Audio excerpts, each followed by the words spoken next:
please, let's watch out and look out for somebody who can help our nation, who can help our continent be a better place to live.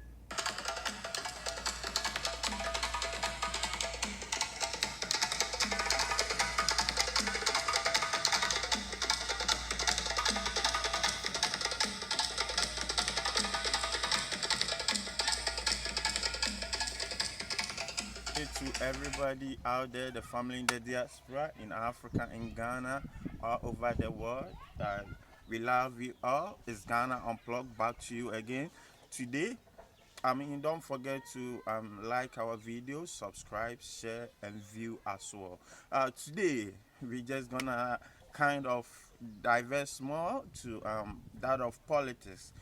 We're looking at the reason why I, as a citizen of Ghana, is not voting for former President John Dramani Mahama in the 2020 December election. Why? Why am I not voting for him?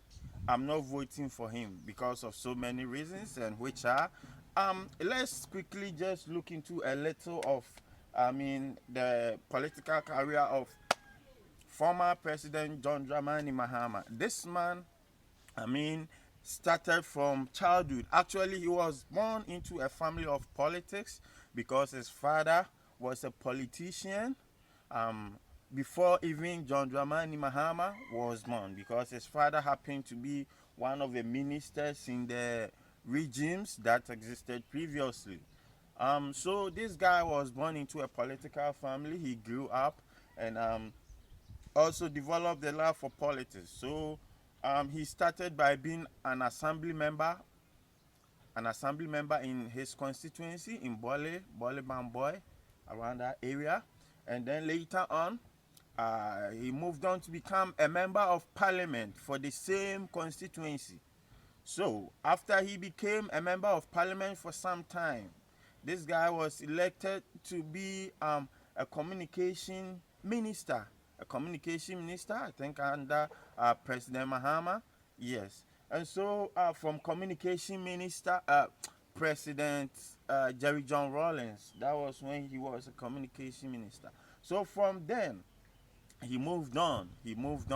And in the 2012 election, 2008 election, he was elected as vice president for former president, may he so rest in peace, John Evans Atta Mills.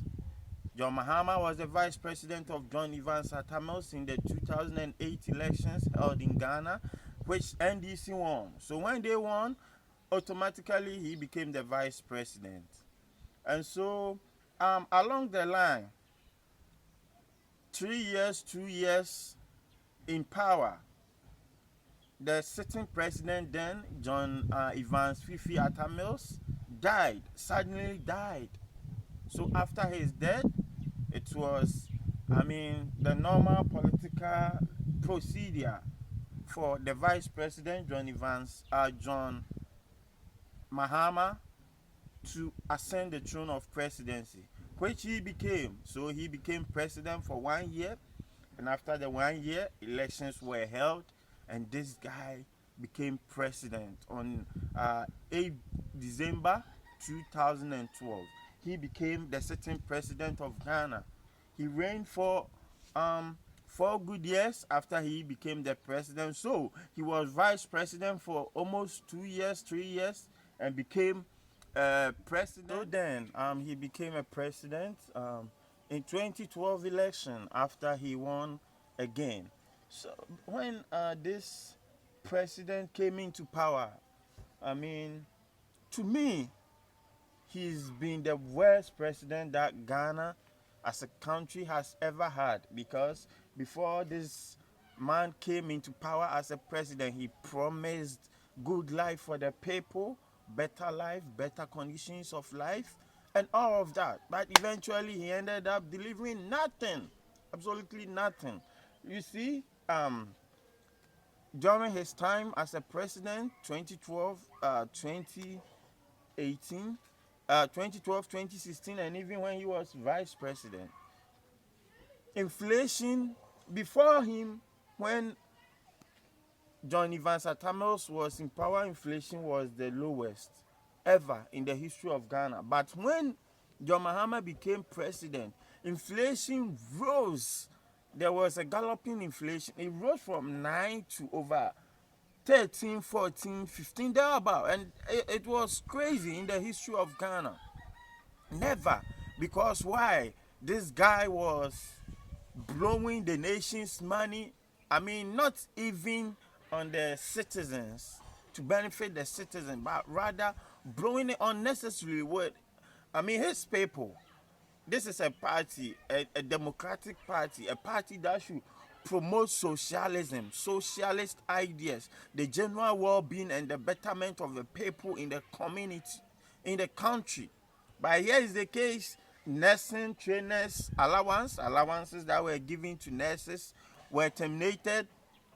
Teachers training allowance was terminated. These were monies that were given to these students to sponsor, to support themselves whilst in school, because some parents had no money and couldn't afford for that. And you taking them away as a social democrat, what were you doing? What happened to the ideals of socialism that should help improve the quality of lives of the ordinary citizens in the country?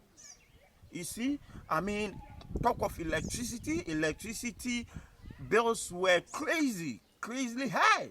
There were frequent power outages. This led to collapse of businesses. I mean, because if there's no power to generate electricity, how do you run a business? It led to the burning of markets, burning of houses and all that, because this frequent in and out of the electricity could trigger a fire. And that was exactly what was happening. Water bill was another thing. The water itself was not flowing because no electricity. How do you expect the water to flow? You see, so, I mean, corruption was massive. So President Mahama says he has never taken bribe in his life. It might be that because of the environment in which corruption is discussed, people have a perception that there's an increase in the incidence of corruption. What about you, Mr. President? Have you been offered a bribe before? You mean as president? As John Mahama? As a human being? As a person? Any human being in the world would have encountered, corruption in a way, one way or the other, either being offered a bribe or a bribe being demanded from you. What you need to do is to put yourself in a position... Mr. President, did you take it? No, I haven't taken a bribe. This is a president who could accept a car from somebody willing to get a contract from him. And then he will come out to say that, indeed, I accepted a car, but I don't even need a car. How? Too low of a president to say that. Currently, the special prosecutor of Ghana is investigating a case, an Airbus scandal, whereby John Mahama's blood brother, led Airbus employees to John Mahama to connive with him for Ghana to purchase aircraft at exorbitant price, which UK has punished some countries for that. And Ghana is still researching into this to deal with John Mahama and his brother. So, I mean, ideally, this is the man you can't trust.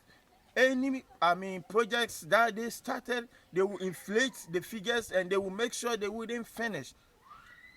President Akufo-Addo was advocating for free senior secondary school education during the 2012 campaign.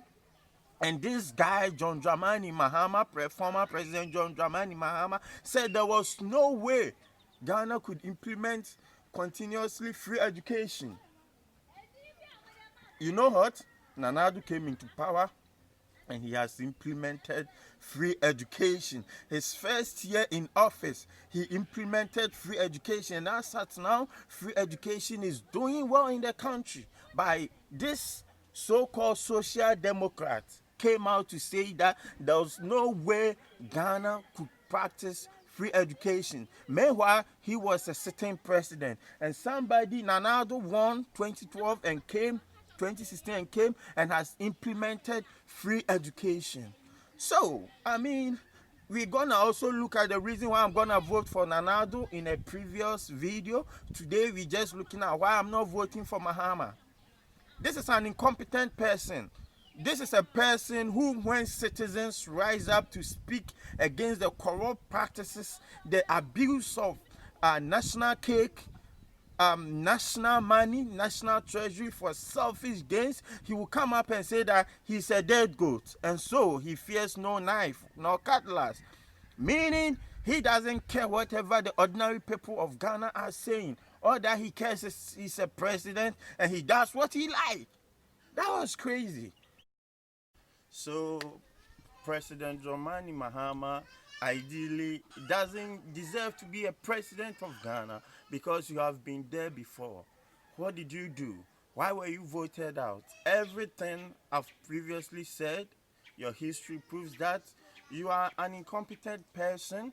You are somebody that preaches what you can't practice, and hence you don't deserve a place in our politics, because we have gotten to a place as Africans that we need to focus on the restructuring of the continent, of Ghana as a country, and of Africa as a whole. And so if you're a leader and you can't blend the link between the past, the present, and the future and make something better out of it, then ideally there's no way you are qualified to be a president. So moving on, December 7th, please, 2020, please, I want you to watch out, because don't let the strides, the progress that you have made be reversed, be retrogressed. So please go there, vote wisely, vote for Nana Akufo-Addo. Actually, I'm not here to make campaign, but I just believe in the fact that this is a man doing so many great stuff, has come up with great initiatives, cares about the ordinary people, cares about the ordinary citizen. At least at the end of the day, everybody feels a share of the national cake. Free education, everybody is benefiting from it. Everybody, so every parent at any corner, wherever she or he is, can boldly and vividly confirm and attest to the fact that at least they're also getting something. Livelihood empowerment against poverty, NAPCO, a whole lot of initiatives, one district, one factory, one constituency, $1 million, and all of that are great initiatives that this man is working towards, and have almost realized more than half, over 80% of the campaign promises that he made in 2016 has been fulfilled.